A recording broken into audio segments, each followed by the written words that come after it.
The purpose of this video is twofold. Needless to say, I want to be vindicated of this murder.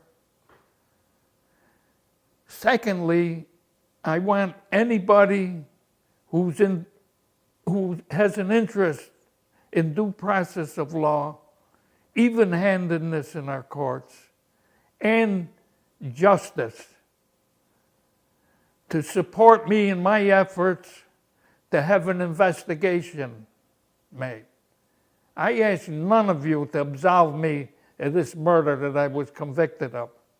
What I ask of you is to support me in my efforts to have an investigation made of this egregious misconduct and what was done to me under color of law.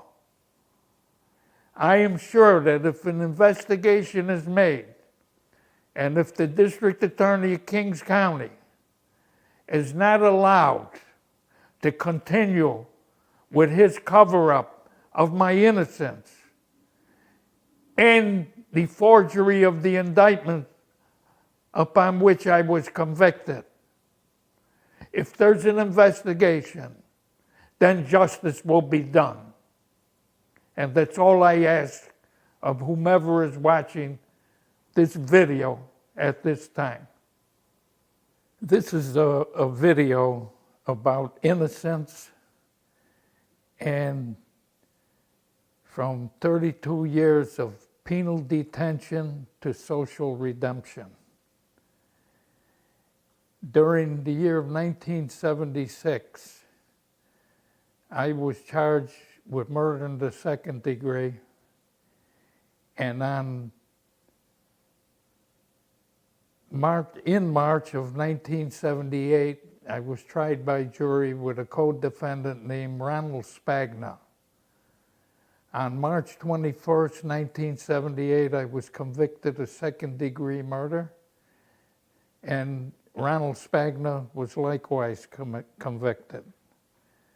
The defense at trial was that I did not know Ronald Spagna, had never met him until we were indicted.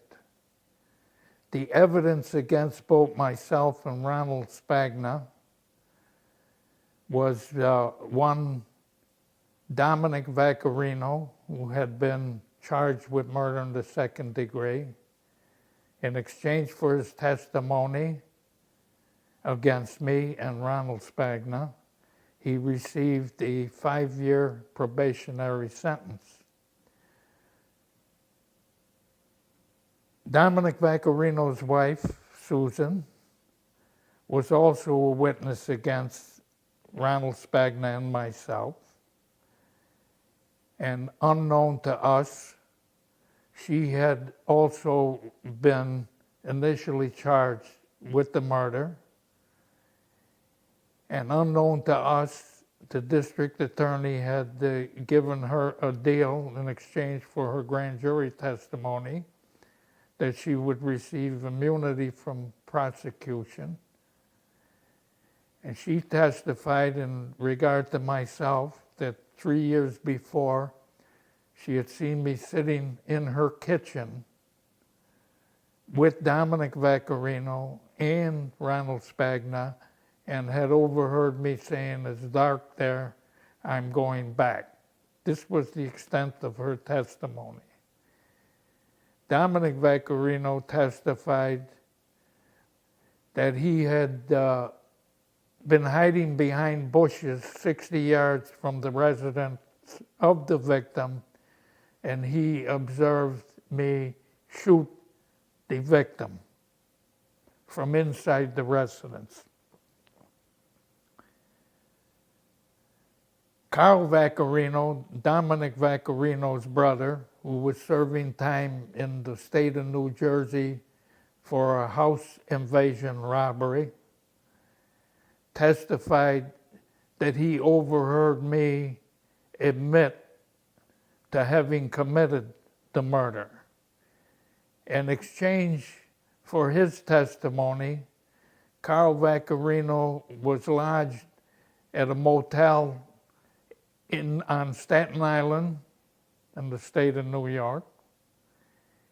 And he never returned to prison. He was granted parole while still in the custody of Brooklyn authorities and never returned to prison. Both Ronald Spagna and myself appealed the case together. Ronald Spagna had produced an alibi defense. 9 family members of his wife who placed him away from the scene of the crime at the time of the crime. And I proceeded to trial with Ronald Spagna with the belief that he, as well as myself, were both innocent. We went through the state courts together on appeal, and our convictions were upheld. Spagna had received a 15-year-to-life sentence. I had received a 25-year-to-life sentence.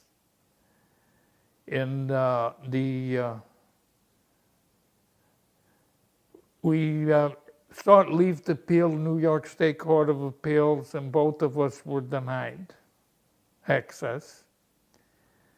We both applied to the federal court on the identical legal issue, and we both were granted new trials in the United States District Court for the Eastern District of New York. The district attorney initiated appeals to the U.S. Court of Appeals as to both of us. However, the district attorney abandoned the Spagna appeal, but proceeded with my appeal, and the U.S. Court of Appeals vacated the vacature of conviction on my part from the U.S. District Court. Spagna, meanwhile, 2 days after his appeal was abandoned, pled guilty to a 3-year time already served sentence. And he received that sentence on January 27th, 1981. I proceeded with my efforts to vacate my conviction. In the meantime, Ronald Spagna had provided me with an affidavit absolving me of any involvement in the crime. And I tried to use that in order to get my conviction vacated. And it just didn't work out in the Brooklyn courts. After that, I made many legal applications to the Brooklyn court for vacature of my conviction. During 1995, Kings County Supreme Court Justice Angie Feldman wrote a letter to the superintendent of Collins Correctional Facility, where I had been located at the time. And she charged me in that letter with having submitted frivolous legal applications and threatening both her and her law clerk, none of which was true. The letters of mine, which she supplied to the superintendent at Collins as proof of what I had done, were examined by the superintendent, and he determined that they were not threatening, and what they merely did was express the legal grounds that I was raising in an effort to vacate my conviction. However, after writing these letters in an effort to have me penalized by the Department of Correctional Services, Justice Feldman granted me a new trial on a subsequent 44010 application, which was dated April 30th, 1996. And she granted me a new trial on the basis of documentation that I had unearthed from the district attorney's files through legal proceedings before another judge.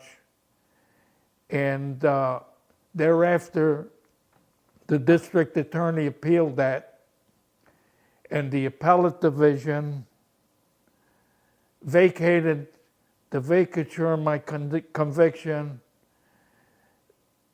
during 1996. After that, I submitted numerous legal applications for various reasons in my efforts to regain my freedom.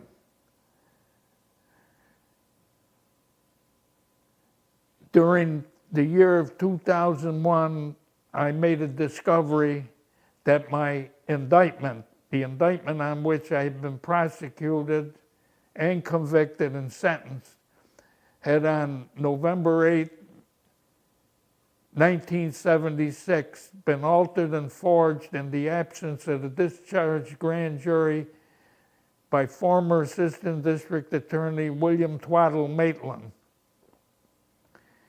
On the basis of that, I applied through April 19, 2001 application. I was proceeded on the theory that the grand jury had ended its term when the indictment was voted by the grand jury. I still, at that time, was not able to piece together the facts of the indictment forgery. Now, the district attorney filed an answer, a supplementary affidavit by Assistant District Attorney Caroline R. Donhauser on October 22nd, 2001. I have provided proof since then that Assistant District Attorney Donhauser committed outright perjury in claiming that my grand jury had voted the altered versions of the indictments at an extended term of the grand jury on November 8, 1976. This was entirely false. I provided the court with information supplied to me by the clerk of the Kings County Supreme Court.